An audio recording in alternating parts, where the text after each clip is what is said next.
And we have a new guest. And I'm going to try to get the name right. Myriam Charabaty. There you go. You got it. I got it. Okay, excellent. I am a butcher of names, just so you know. So the fact that I get it right, I'm always impressed when I get it right. Thank you for joining me. How are you doing this morning? You doing okay today? I'm doing good. Doing good. Alhamdulillah. How are you? I am doing well. I am better that you're with me. And just for the audience, Myriam Charabaty, she's an Arab political analyst and journalist focusing on Arab liberation, soft power, and the colonization of Christian identity across the region, with particular attention to the role of Arab Christians as an inseparable part of the Arab world's social and cultural fabric. I was given your name by a friend of mine, Vanessa Bealey, and she sent me one of your articles. And after I read this article, I love this article, especially with, let's say, the argument that is being made in the States now by Christian nationalists, I'll call them that there is this war against Christians, that Muslims are going after the Christian community. And as somebody who's traveled through the Middle East, I remember having a conversation with a gentleman named Fayed. He was Egyptian Christian, and him and I sit there and talk for 6 hours about his faith, about what it's like to be a Christian in a Muslim country. These things are inseparable, which is why I'm happy that you could join me. And just to show the audience your article before I bring you in, right here. It was this. Very detailed, very informative. Islam is not enemy of Christianity, an Arab Christian perspective. So let's step into this. Give me a brief summary, just for the audience to get a sense of where you're going with this. And then we can step further into the article and further into your thinking on this issue. What are your thoughts? Right. So primarily, I tried to make it a point in this article that this is not a Christian defense of Islam. It's not a position of a token Christian defending Islam to just go against the narrative, right? So basically, what this article is about, it explains how what we're seeing today is not a war between Christianity and Islam. Actually, most of the people that are being martyred, targeted, are Muslims, right?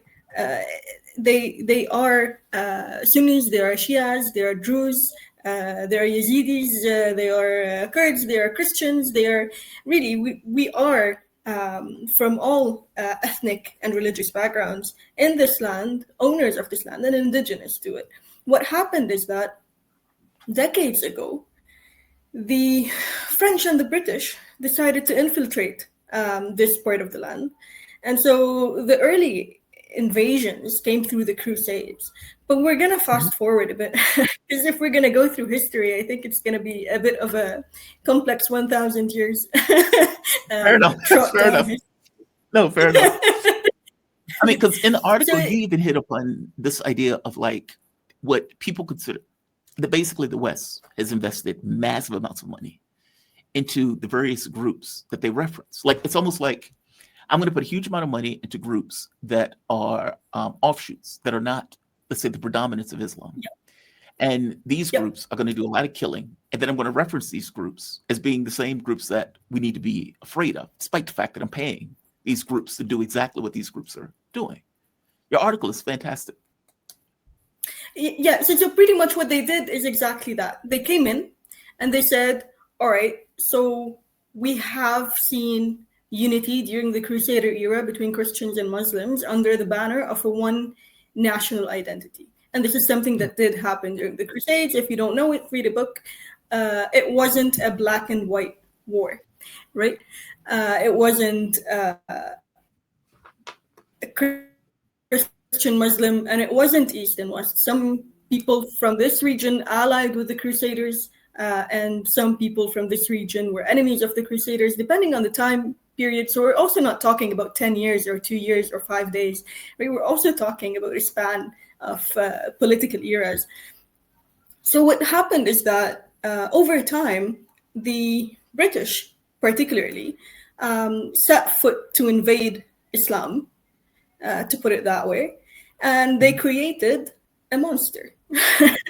They created a monster, basically. What they did is they found this one tribe that was very much isolated to a large degree by other Muslim tribes because they were considered to be very aggressive. They would not abide by any certain law. And here I'm not just talking about Islamic law, I'm talking about conventional law between peoples and traders. Right? They were kind of road blockers. And so these are the Wahhabists. And they created Wahhabism. They boosted it, they gave it power, and they gave it supremacy over a time period. And so that became, over time, an ideology that is, in fact, not innate to the nature of the land because the people of the land had pushed that ideology to the side for long periods of time. And they were considered pretty much even extremists to the Muslims of the era. So what happened is that the British came in, created that spin-off, and then from that spin-off, created a bunch of other spin-offs to divide and conquer and to regime change and to draw an image of the Christian persecution. Yes, I'm not saying Christians are not being attacked. What I'm saying is that it's not the Muslims that are killing us. It's not Islam that is a threat to Christianity. It is Western capitalism, it is exploitation, it is colonization. This is the threat to Christianity. Now, every time I say that, someone will come out and say, but if you look at the table and it shows that in Israel, the number of Christians is increasing radically opposite to everywhere else in the region. Yes, sir, these Christians are mostly not indigenous to the land. The Christian Zionist is a Zionist and is a settler just as much as any other settler. So it doesn't particularly count. If I'm bringing in Christians from anywhere in the world and saying, well, come in to replace the people of the land, does it really count? How do we understand that? Yeah, I remember I was in Israel once with my ex-wife. She had never been. She wanted to see it. And I was a downer the entire time I was there, right? Because I was like, oh, well, that's besides the point. We end up going to this place, and the woman is speaking, I guess, Hebrew. And when she realizes we're American, she immediately flips. It's like, oh, I'm from New York. Okay, well, does that person count, right? Like that person is effectively stealing somebody else's house, stealing somebody else's land. And if that person calls themselves a Christian Zionist, pretty much does this really count as the Christian population increasing? The person is a Zionist first and foremost. The Christian part is just kind of an add-on to it. No, I agree. I totally agree where you're coming from. And as you point out, like let's look at today. We go to Taybeh. There's a town in Palestine called Taybeh, and it's literally being attacked on daily basis by settlers for the past months. And the priests came out and said, we are being attacked, we're about to be annihilated. I haven't heard a single Christian Zionist come out and say, we need to invade Israel to protect the persecuted Christians, right? So that rhetoric only fits where it needs to fit. It fits where it needs to fit. They've been destroying churches. They've been destroying sites of Christian sites in Gaza. I mean, the Christian thing doesn't seem to apply. The Zionist thing is the thing that seems to apply. Not to mention, Donald Trump's shaking the hand of Al-Jilani, which is mind-blowing when you really think about it. I mean, because that shows, right? Like, you put documentation in the article about effectively the back channel communication that was taking place between, let's say, either the Brits and the US with terrorist groups to do exactly what those terrorist groups were doing. Create a beachhead in Syria, for example, with the idea of trying to overthrow the Syrian government. Hillary Clinton with the thing saying, hey, Al-Qaeda is with us. Like, meaning this wasn't organic, is your main point. No, none of it was.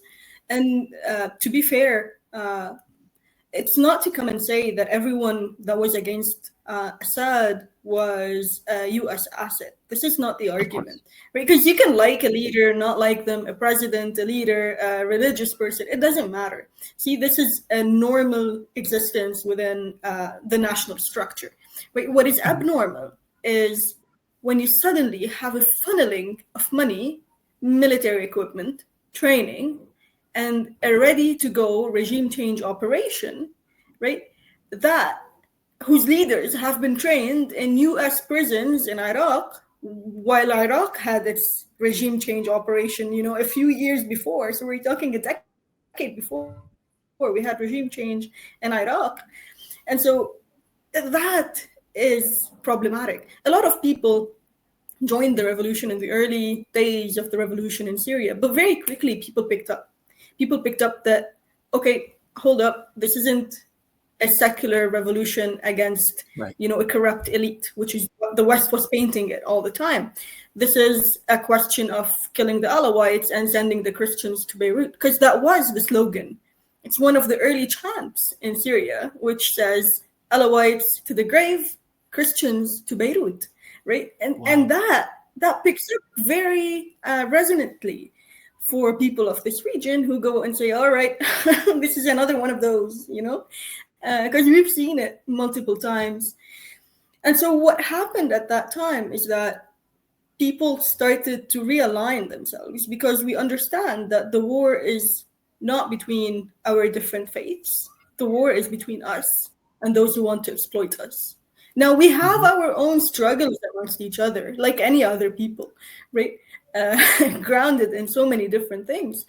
But this is not to say that we're willing to kill each other by, just knowing what faith you come from. Actually, one of my closest friends, during the last war on Lebanon, we were walking by in one of the most Christian Maronites areas in the country, that is renowned for being a bit kind of,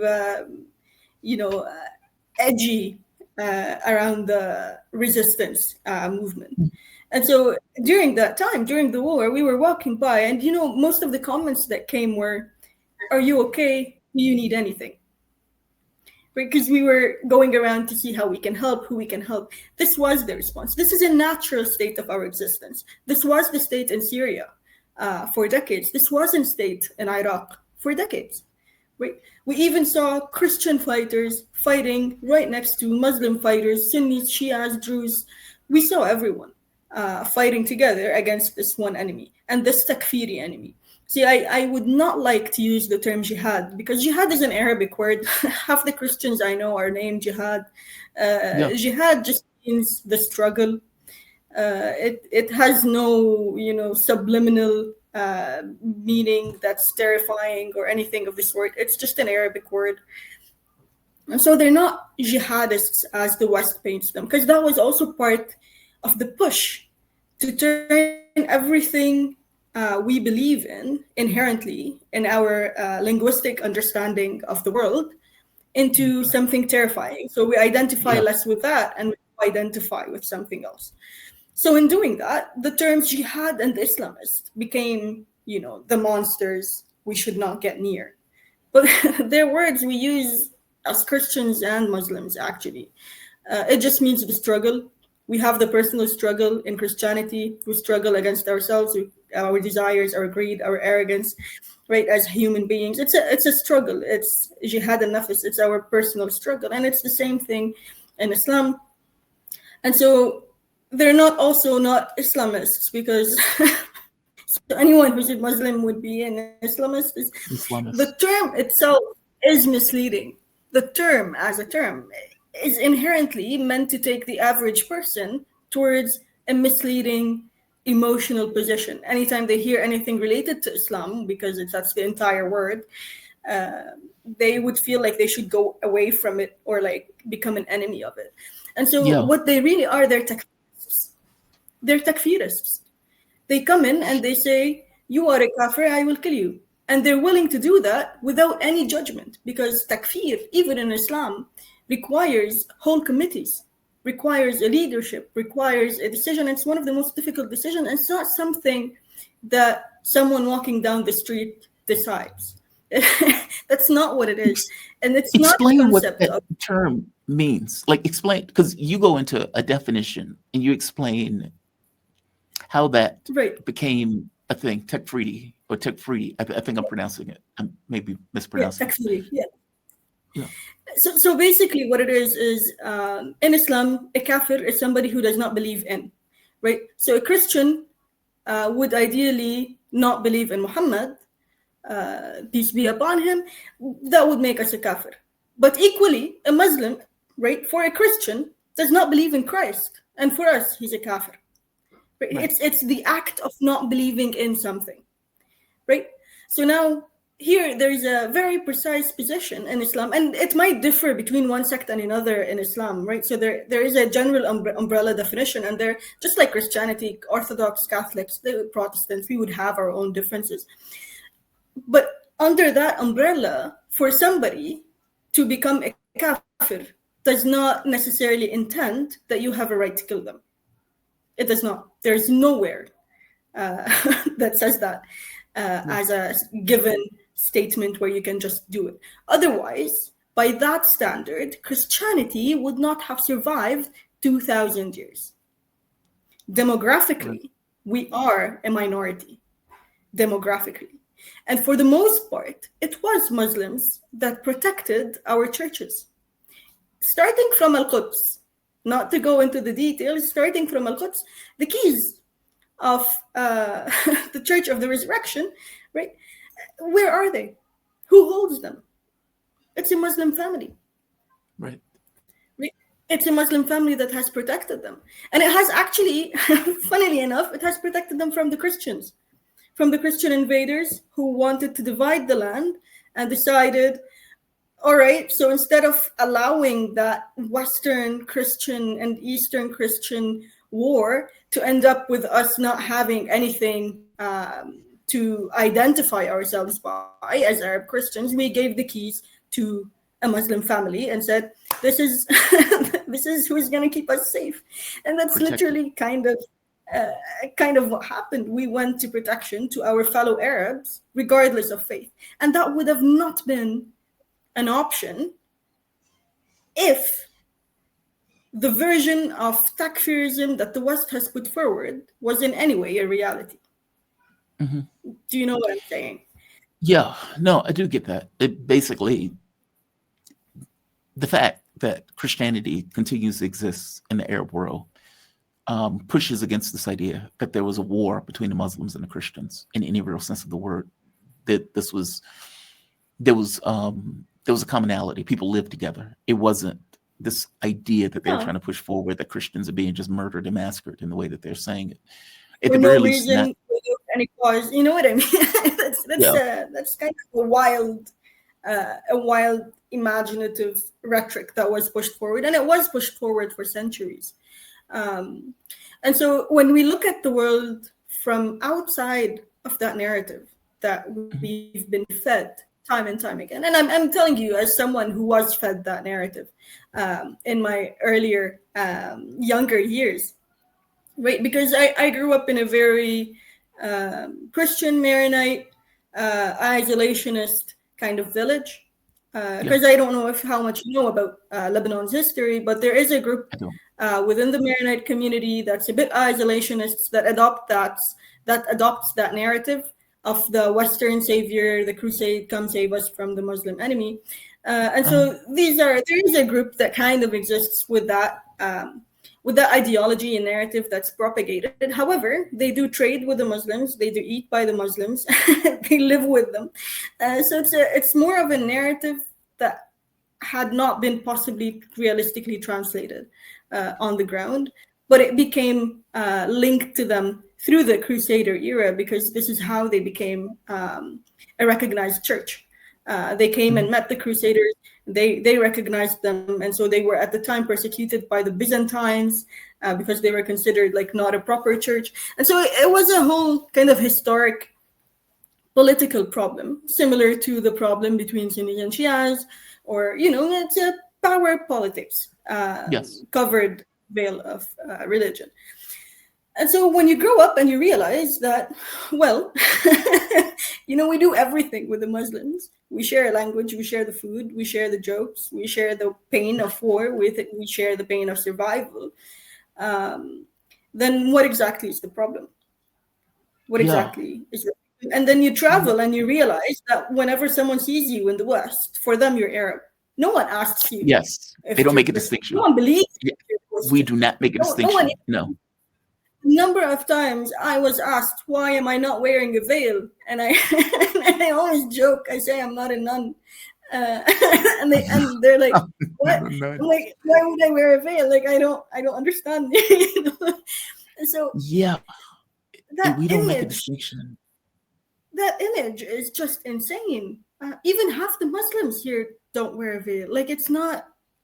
People have drawn this image of what the world on this side is based on like movies that were put forward by Hollywood, thinking that we go around hiding in veils to invade XYZ and beg the Americans to come and save us. We have nothing of the sort. No. Why do you None think of this it. narrative And has if you been just, pushed? Well, I'm sorry, please finish. right. I'm So sorry. why I is didn't mean to interrupt. No, I was gonna say if you just go on YouTube and look at Syrian parties, Iraqi parties, Christian parties, Lebanese parties, you're gonna see some wild parties going on, and you're Yeah. gonna realize that okay, the world you think you know is different from the world that is. But if we go back to why did they do that, I think it's a good idea to look today at Nigeria. If we look at Nigeria and what Trump has stated, we have to save the Christians from persecution.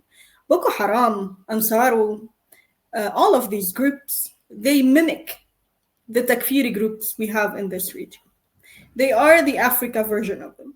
And I'm confident if you look it up, you will find the links you need to find between those groups. Boko Haram was actually funded by ISIS.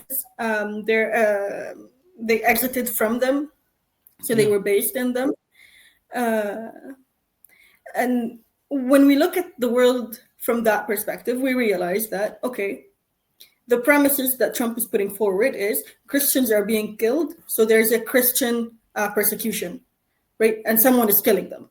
This someone is Muslim, so Muslims are killing Christians. This is as simple as he put it. Now let's decipher that. Christians are being killed.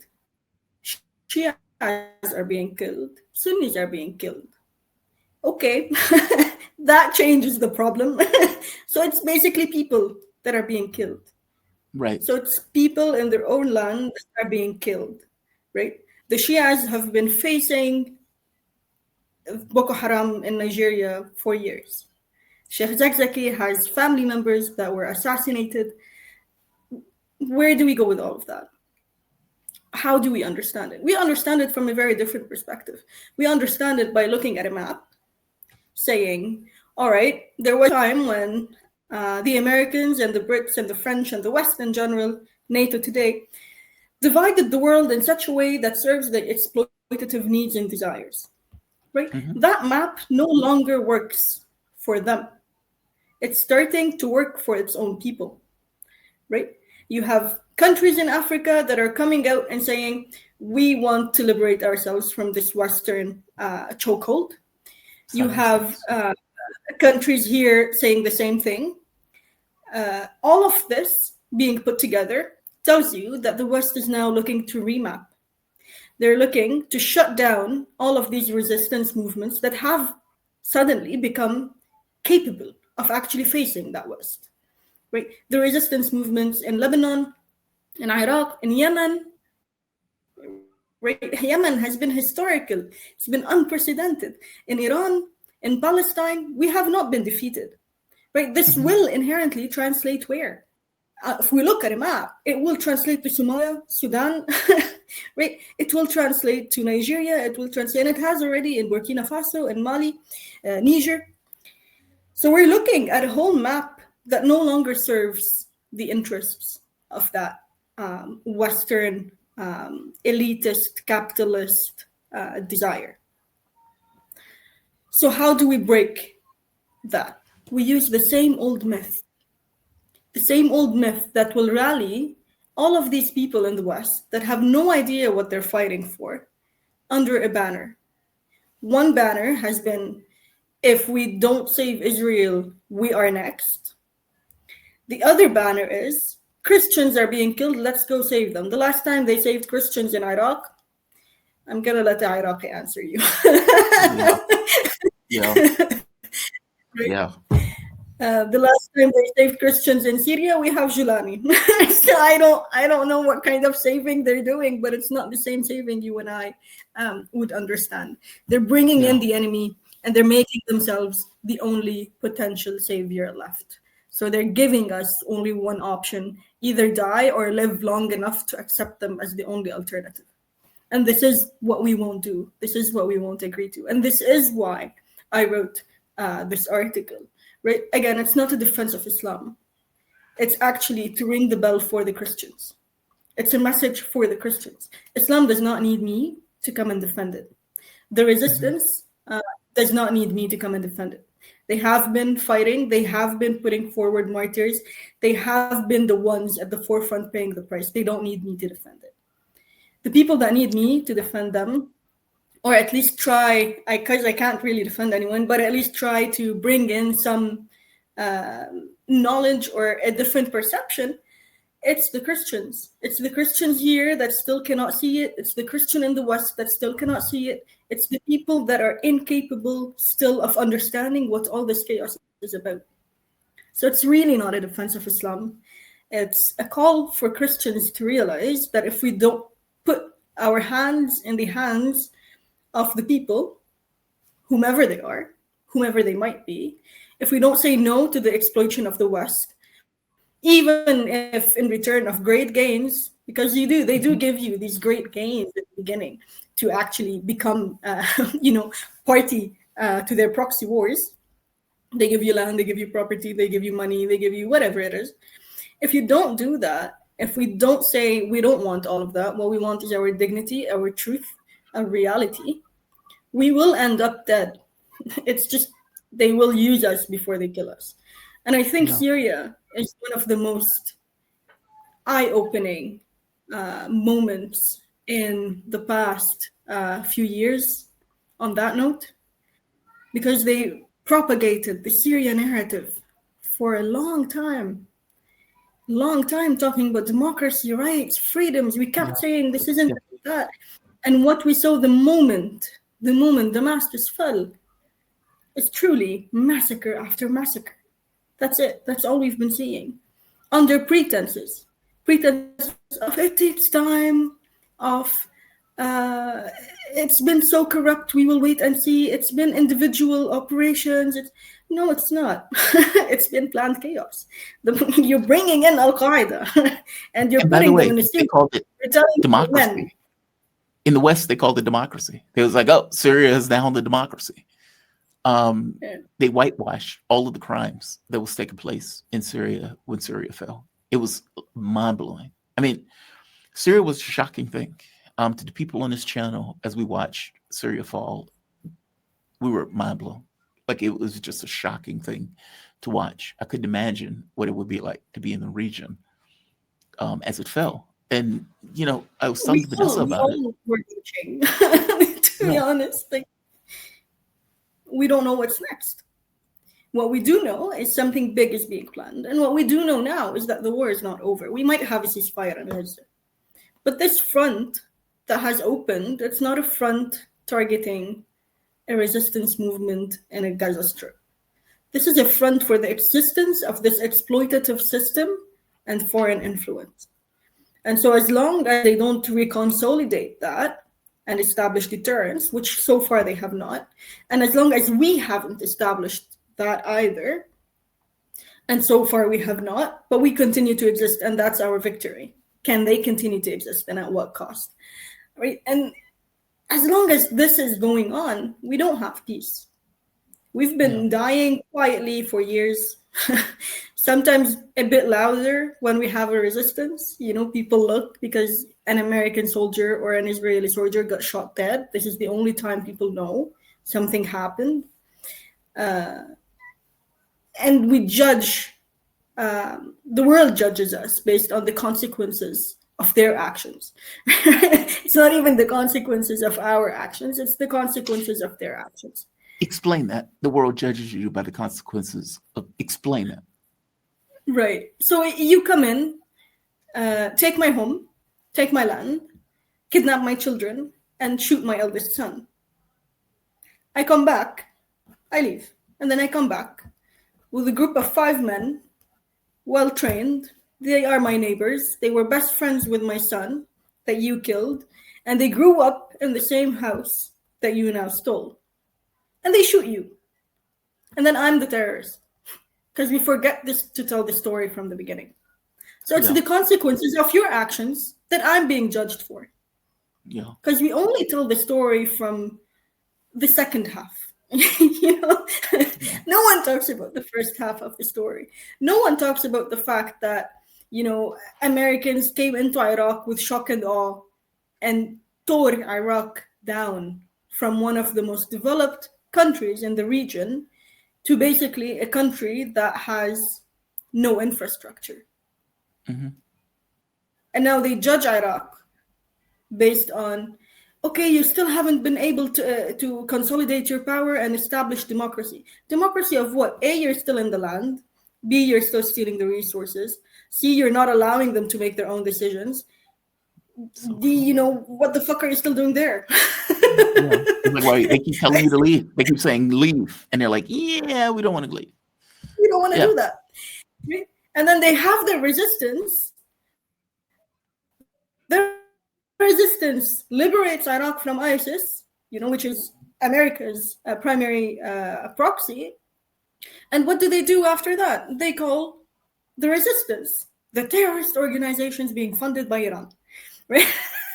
Yep. And that's the joke. Right? Every organization is funded by somebody. No less. And shakes the hands of Jelani. Exactly. Every organization is funded by somebody. But the question is, who's actually fighting? Who's actually fighting? Are they Iraqis or not? Are they the owners of the land or not? And we're not talking about a group of 10,000 people. We're talking about a few million, if I'm not mistaken, in Iraq. What do you do with them? They are the owners of the land. They have the right to make their choice. And you're leaving them with none. So they're making their choice. What is your life like in Lebanon? I'm just very curious. As you write these articles and as you live your life in that space, I know this is a weird question, and so I'm trying to figure out how to phrase it in a way to elicit an answer that makes sense. Do you find any friction? Is it, you know, this is an odd question because I don't have any experience in Lebanon. I've never been to Lebanon, so I don't have a good sense of what life is like on the ground in Lebanon. You mentioned that you came from a particular tribe or a particular, let's say, a village that was somewhat insular. Not a village. Yeah. I see what you're saying. You know, here, the problem in Lebanon is that it's been so told and retold, myth and demythed so many times that the story kind of changes on a weekly basis. So, but ideally, to explain it that way, in Lebanon, the issue is between those who have chosen to ally themselves with the American project in the region. Basically, right? The government. Basically, the government. They didn't fire a shot in anger. I mean, I don't know, really. But the president and the prime minister were effectively working with the U.S. in order to try to create a civil war. Pretty much. In Lebanon. Pretty much. It's just outrageous. I think the president kind of took a step back very quickly to a certain degree and is trying to balance his position. The prime minister has leaned more towards that American position, but they're really not exceptions. That's what I'm trying to say. It's not exceptions. There are entire groups, entire political dynamics that have aligned themselves with that project, and there are entire groups that have aligned themselves with the liberation project, right? And this is what the war is between these two groups. And so when we talk about that project, we're not talking about 10 years ago. We're talking about the Civil War was for the exact same reasons. The Civil War, precisely, was for the exact same reasons. There was a group that wanted to make peace with Israel, align itself with it, and then take over Syria. And the other group was saying, we will not be invaded by Israel. We have refused that. We will not accept it. And they fought against it. That's it. Everything that happened in between is somewhere between uh, personal needs, desires, greed, and lost political positioning, looking for leverage. Yeah. Right? These are details.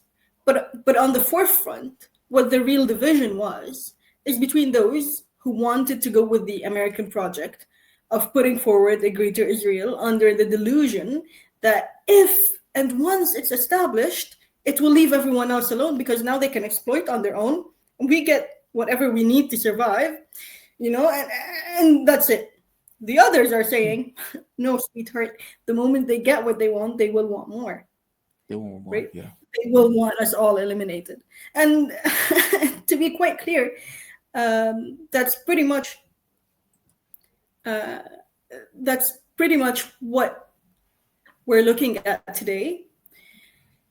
People that want to liberate themselves from that chokehold, and people who got used to being the household slave. Let me put it nicely. Uh, That's putting and it nicely.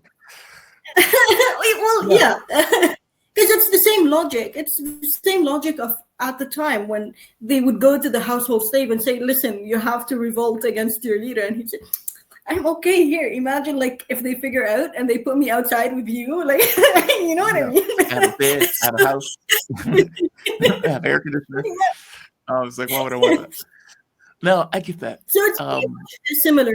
Um, Basically, that's the yeah, go ahead. political dynamic playing out in Lebanon right now. People who effectively want to side with the U.S. versus people who effectively don't.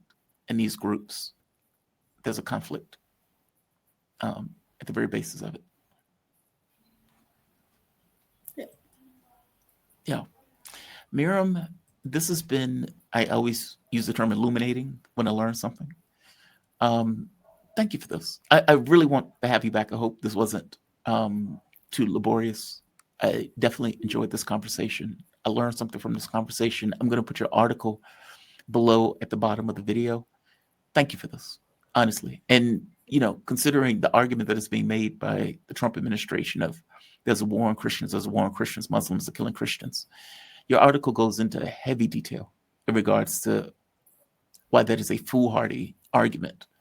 And even the US, and for that matter, the British role in bringing this to fruition, which is why I wanted to bring you on. So thank you for this. I really appreciate it. And Thank you're you very listening much for having me, Jamal. Thank you everyone who's been watching. Absolutely. And Myriam Charabaty. Myriam Charabaty. She's an Arab political analyst and journal. I am horrible with names. Like it's almost like I'm dyslexic when I'm looking at names. But Myriam No worries. Charabaty. She is an Arab political analyst and journalist focusing on Arab liberation, soft power, and the colonization of Christian identity across the region, with particular attention to the role of Arab Christians as an inseparable part of the Arab world's social and cultural fabric. You have a fantastic rest of your day, okay? Thank you for this. Have a good one. Bye-bye. All right. She is